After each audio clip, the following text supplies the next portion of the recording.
Hey there, it's Derek here from Pacific Coast Auto in Japan. We're looking at a 2006 Volkswagen Polo GTI. This is really cool. It's a front-wheel drive, 5-speed manual, and comes with a 1.8T. It's the same engine that you can get in the A4 or the Golf GTI and a bunch of other Volkswagens, and Skodas and whatnot. Very cool engine. Typically comes with 180 to 200 horsepower. In this application, they detuned it to 150. Which was, I guess, done so that people would actually buy the Golf GTI, because 180 in this would be quite a rocket. I don't know the actual weight. I'm going to have Max look that up when we get back to the office, but I suspect it's somewhere around the range of 1150, maybe even as high as 1200, but probably under 1200 and over 1100. The reason I say that is because we have a Lupo, and then that one factory is 1,000 kilos. Of course, smaller engine and smaller body in that one, but a similar kind of thing.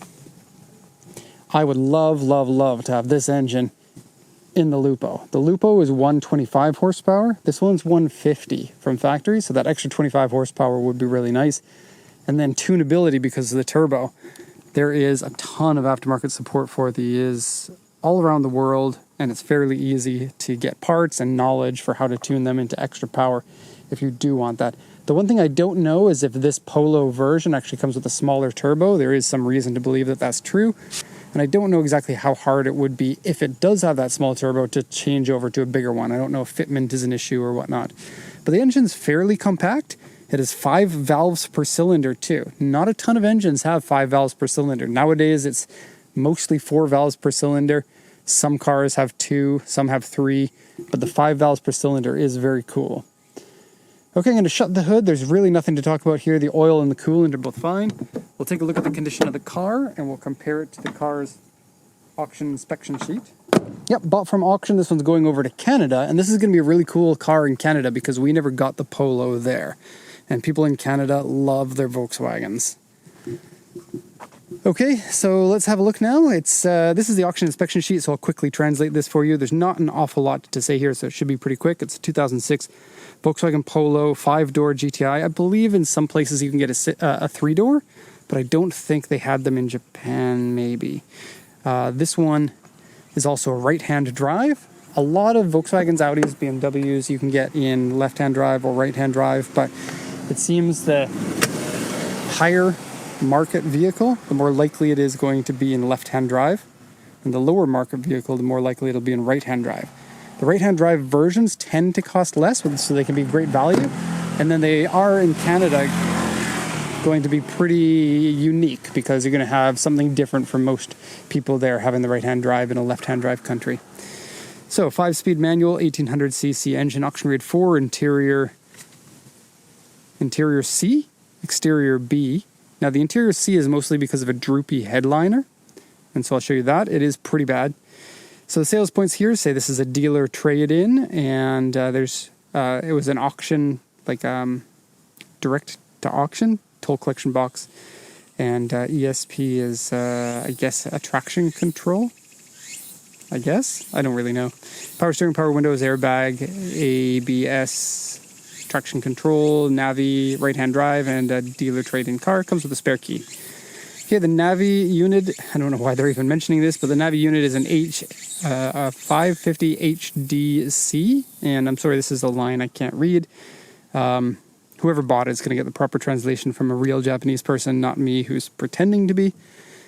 Here's the report from the auction inspector. This is the important part. So it says door mirror scratched. It's actually really bad, and the door mirror is shaky. I'll show you that in a second. AC doesn't work, but it actually does. Could be a little bit colder, but it is still cold to my touch. Seat dirty, trim dirty, exterior very scratches and dents. Aftermarket wheels have scratches. Interior of the trunk is dirty. Windshield rock chip. Floor carpet is dirty. Engine check lamp is on. It's a Volkswagen, so what do you expect? Headliner is dirty and is sagging down. It's dirty from the glue, it looks like. It may be able to repair it. It doesn't look like it's damaged, but it looks like it's a bit stained.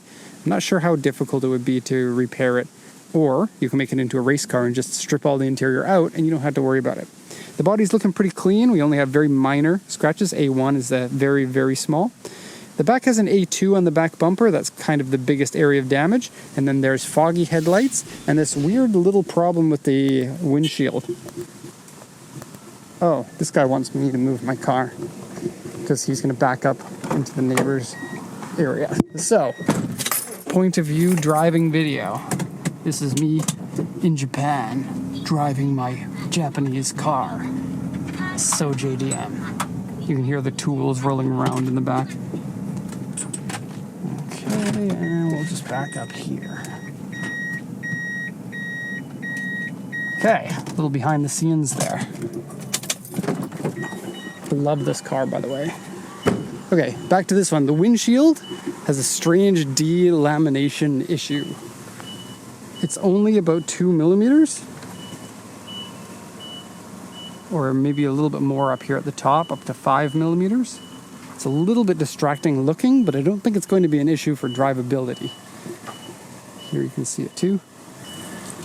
And then, not mentioned on the auction sheet, the hood has some fade on it. It might be a little bit difficult to see in the video. I'm not sure how, because video is really different from real life and what can be seen and what can't be seen. And it actually, there are little spots. Let me see if I can zoom in here. Here's a good example. And so you can't just clear coat over it and hope the fade goes away. The spots will still be visible. So the hood needs to be repainted. While you're at it, you might want to paint the roof. It has a teeny bit of fade. Okay, so now let's take you for a tour around the car. I'd really like to have this right side by side the Lupo to see how big they are. We bought the Lupo as a race car because I've always loved them. And I love lightweight, tiny race cars. The Polo, it wasn't my target, but there was a really cool one that came up about a week before I found the Lupo. And I almost pulled the trigger on it. They are a car that I very much like. Anything that's small and lightweight, but with lots of power. Like, people tune these engines to 350 or 400 horsepower sometimes. And that would be comical in a car like this. And if we had this engine in the Lupo, it would be even better. We can put a livery on the side with like a German flag and a 5-valve and the Audi symbol and the Volkswagen symbol. And I guess if you're going to go down that route, you might as well put on the Lamborghini logo and the Bugatti logo. And yeah, you can call it a Polo R8. Swap in the Polo R8 engine into it. That'd be cool. Look at this inside the headlight. This little Volkswagen logo. A little bit hard to see because it's not focusing very well. Also, the headlight's cloudy. Like that. Okay, so now looking at some of the details, we're going to be a bit picky, of course. The front grille has, this red line is a GTI thing. Since the original Mark I Golf GTI, it's had a red line along the bumper to kind of signify this is the GTI. And they kind of kept it for all of them. I don't know if there are any models that don't have that are still GTIs. Actually, the Lupo, for example, doesn't have it. But I believe the Golfs all do, and looks like some other cars than the Golf. Okay, the hood I already mentioned. Side panels are all extra good, so nothing really to talk about. Paint is nice and glossy, no scratches, no dents that I could really point out. You might find the odd one like this. I'm pretty sure you can polish that out, that sort of thing. Wheels, well, they're the original ones. They're not that flashy. You need to get extra, like new wheels on a Volkswagen. It's kind of a thing. Here's a scrape like they talked about on the auction sheet. And you get red calipers in there from factory. It is a sliding caliper front and rear. Tires are from 2018. And they're a 205/45 R16. A 205 is pretty aggressive for a car this small. But the circumference is still fairly small. So a little bit of a weird tire size there. 205/45 R16. Is this a scrape? No, it's just a substance on there. And then you got like 30% tread on the front and 60% tread on the rear. When this car came out, this was the newest Polo that you could get in Japan when I moved here. And I always thought these taillights were very cool looking every time I saw one driving down the street. Okay, the exhaust sounds good. I wish I could show it to you, but the engine's off. Even for a stock exhaust, it sounds really good. Volkswagen does some really great sounding exhaust. I have a very big soft spot for the VR6 engine. Probably one of my favorite sounding engines of all time. Here's your A2, and it does look worse than it is. Well, it looks worse if it weren't on top of a black urethane or plastic piece that shows the scratch more. You also have some scuff down there. Okay, coming down this side, we are really good, but we do have a little chip on the edge of the door. And yeah, a couple more chips in this area here. There are some mild scratches in this area. And I just noticed this because I didn't see it before, maybe because of reflections, but there's a tiny bit of rust here, which I don't know the car well enough to know if this is a common thing. It's my first time seeing one. We probably exported 5 of these, maybe. Oh, this mirror. It's a little on the sad side. Oddly, it still power folds. You press the button and it'll fold in. But yeah, that mirror's got to be replaced. Now, that's basically all of the issues for the exterior. I'm going to start the interior now with a look at the trunk. Electric pop for that, not a mechanical one. So if you have a dead battery, you won't be able to open that.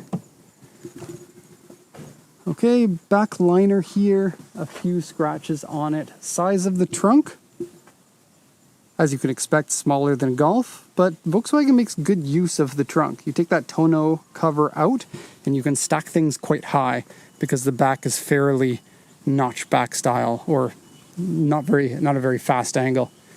This appears to be in fine condition. You got a little bit of something was rusty that was put in here. Of course, it's a Volkswagen, so there's probably drive shafts or something put in the back. And I can joke because I am a Volkswagen owner. Some sort of broken plastic in there. You have a full-size spare, which is nice to have. No rust or anything weird inside here. There's some brake dust, so... or something. Oh, I think it's the airing of the tire. They turn brown like this when air hits the rubber. Okay, into the back seat now.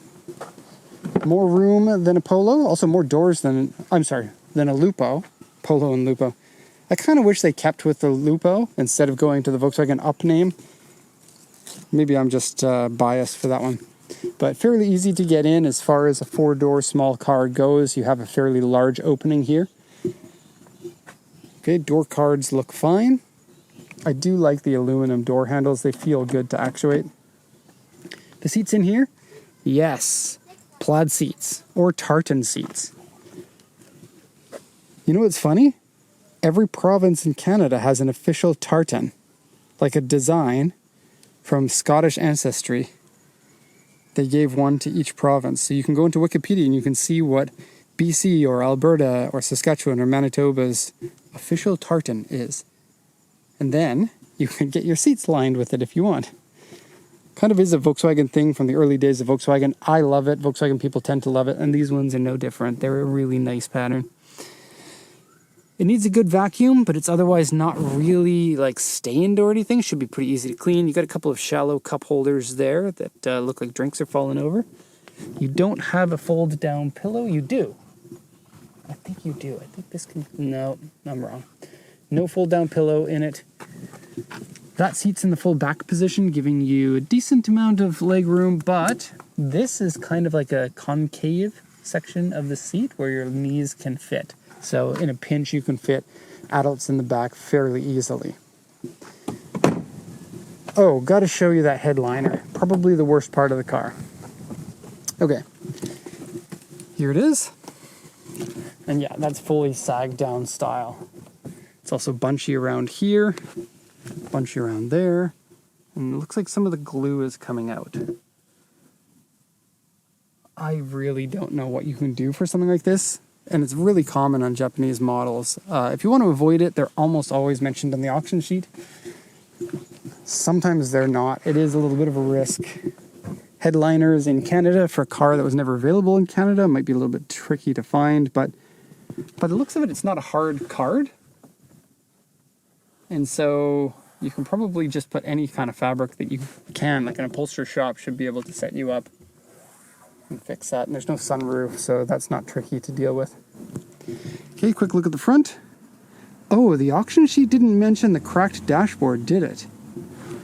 Oh, that's a weird one. Let me just go and check that. Make sure I didn't miss reading that. Headliner, engine check lamp. Yeah. Okay, so dashboard's cracked. The dashboard is multi-piece, but there's this one plastic piece next to the vents, fairly large, and a number of cracks in it. Like there, there, there, and they go all the way across. That piece, yeah, probably a good idea to replace it. It looks like the piece is the same piece for left-hand drive or right-hand drive, which makes it a little bit easier. It doesn't appear to be asymmetrical in any way. Door card here is fine. All the power windows work, which is a little bit weird for a Volkswagen. But honestly, you don't get into a Volkswagen without expecting some sort of electronic problems like engine check lamps, or in the case of my R32 Golf, one of my favorite cars of all time, maybe even the favorite car that I've ever owned. It told me that my hatch was open when it wasn't, and it would beep at me and wouldn't stop. And it was very annoying. That's a Mark IV problem. Apparently, it's not only the R32s that did that. So seats here, good condition. Decent amount of bolstering. See that? That holds you in nice and tight. I'm a fairly skinny brother, so I'm skinnier than the bolsters. But if you're a larger brother, then these seats will be more grippy for you. For me, I'll just flop on one side and then flop on the other side. I do that in my current car that also has fixed bolstering. Okay, GTI steering wheel. The door handles here looks like they need to be polished or something. Some sort of a weirdness on them. And that goes for right here as well. GTI badge. You have a rip in the carpet down there. 3 pedals. GTI sill here. Kind of nice. Okay, there you can see the dashboard cracks. And there's a QR code. Odd. Wonder if someone can scan that and tell me what it is. Okay, going in here. The gauge set is nice. I believe it illuminates blue, like many Volkswagens of this era. Okay, and a little bit dirty and dusty, needs to be cleaned, but a fairly good looking interior. I like Volkswagen's interior from this time. We have lots of wear on the shift knob here. 5-speed manual. And then red stitching everywhere. Red stitching here, and on the steering wheel. The AC feels like it works, which is a nice win. And some sort of silly cup holder here. Maybe because they didn't like this silly cup holder. Go from one silly cup holder to another. And this can be a little bit weird to jangle in. Okay, and then the dashboard is a little bit sticky. Only on the lower section, not the upper section. And it continues over here onto the glove box and this area over here. You have a nice little slot there to put things. And there's that. Okay. And this is where your ashtray is. And I think the car has been smoked in, but the ashtray has never been used. Cigarette lighter has never been used. And this is a big challenge to close properly. I got it on the second try because I'm a master at it. But if something's broken with that or needs to be adjusted, it can be like if you try to go. See, it's kind of weird. Ooh, really dirty in here. Okay, we're just about out of batteries, so I'm going to wrap it up. And that'll be the end of the report. Polo, great car, great value for money. Have to be in for a few repairs because, older Volkswagen, but still definitely worth it in my opinion. Hope you enjoyed this video. Thank you so much for watching, and have a nice day.